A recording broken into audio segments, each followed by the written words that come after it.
Scotland's Brexit chief has hinted the SNP could boycott a potential Brexit deal after Boris Johnson and Europe's top official Ursula von der Leyen agreed to go the extra mile. Scotland's Constitution Secretary Mike Russell said a deal would be better than the complete disruption of no deal but described Brexit as utter folly.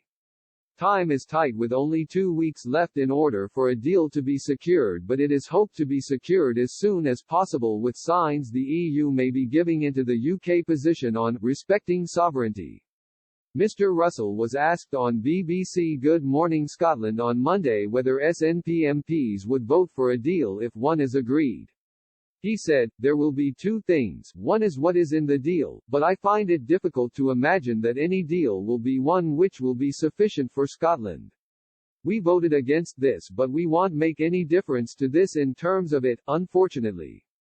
What we should be doing is saying this is utter folly even at this moment. Look at this and imagine what a huge mistake you are making, which actually we now know is the view supported by the majority of people throughout the UK."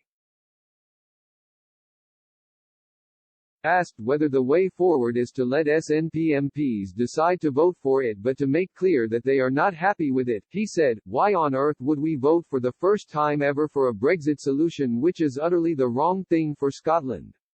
The real alternative is to say stop this folly, and if Boris Johnson were to give that choice I can guarantee what we would vote for."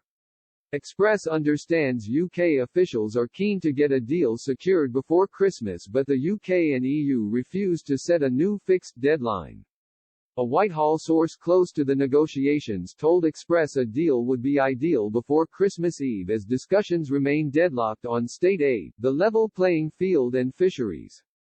They added, "Extra work is needed, but we are hoping they, Michel Barnier and the EU, will deliver us a happy Christmas present.